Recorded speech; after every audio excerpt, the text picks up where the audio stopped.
Makaba kanilma hafura kulkulu sadan waqa tokko amen.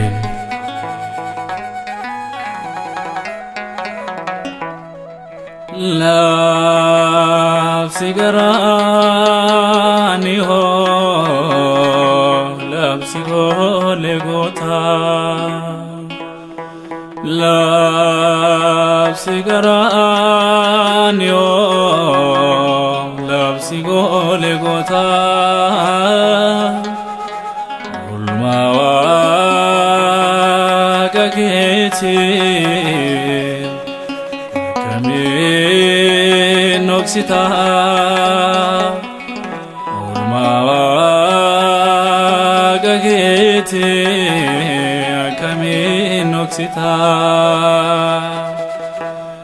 labsi garani o labsi gole gota labsi garani o labsi gole gota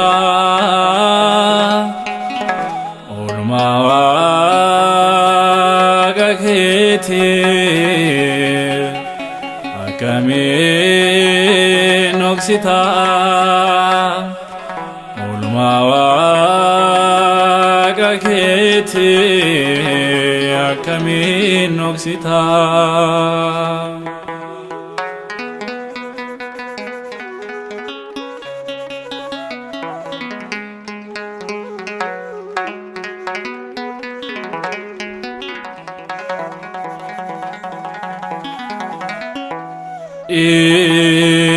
Ingasano lase olichi ta era kan kenya moichi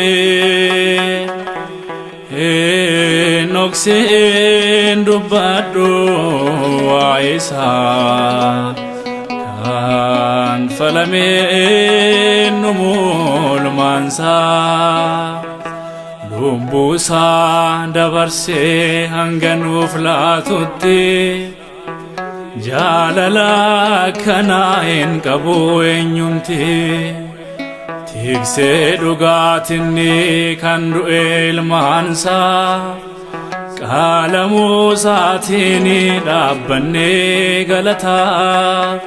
qalamu saatini dabbanne galata labsi garani o labsi gole gota labsi garani o labsi gole gota ulmawa gagete akame noksita ulmawa gagete akame noksita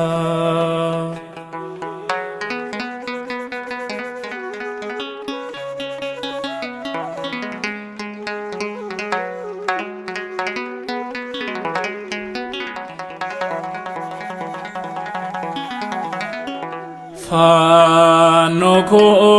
nafbate akako dabarse oflate bakako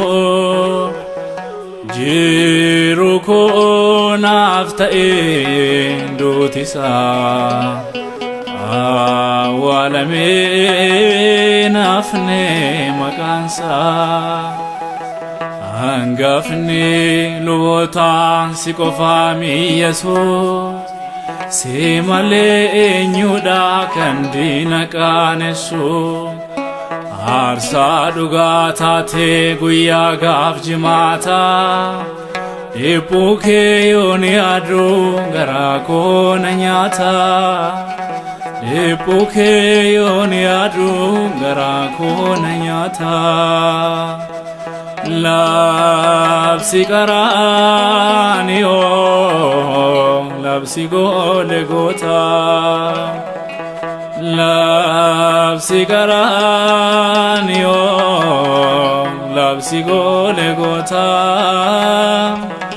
oolmaa Waaqa keetiin akkamiin dhoksita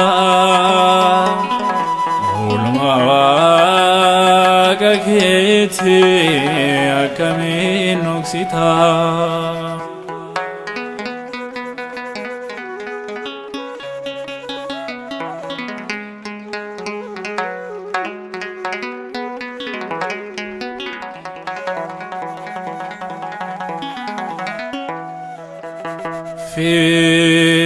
Fira caalu si qofa kan si waamu marti si tafa fannoo kennuuf bante gannata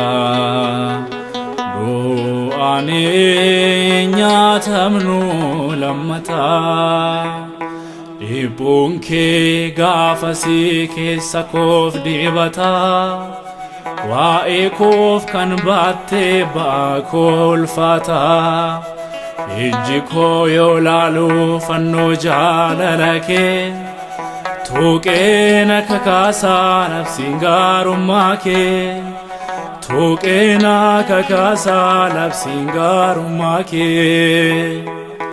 Labsi Qaraniyoo labsi Golgota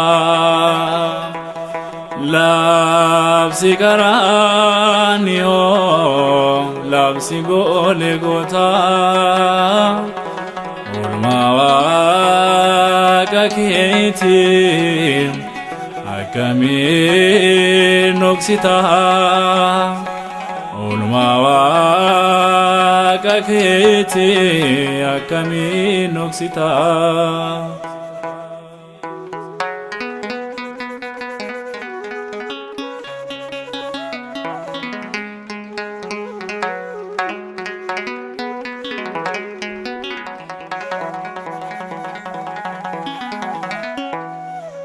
Na keessaa hin badu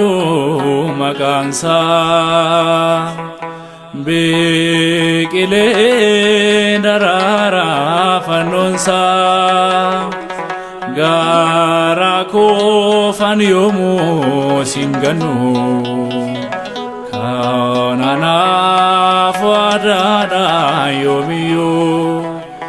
Akkamiin an obsaa ilaalee madaasaa garaan koon danda'u callisuuf waa'eesaa dabarsee of laatee bakka hoolotasaa du'ee du'a isaatiin fayyisee milmaansaa du'ee du'a isaatiin fayyisee milmaansaa. Labsi Qaraniyoo labsi Golgota labsi Qaraniyoo labsi Golgota oolmaa Waaqa keetiin akkamiin dhoksita oolmaa Waaqa keetiin akkamiin dhoksita. Labsi Qaraniyoo labsi Golgota labsi Qaraniyoo labsi Golgota oolmaa Waaqa keetiin akkamiin dhoksita oolmaa Waaqa keetiin akkamiin dhoksita.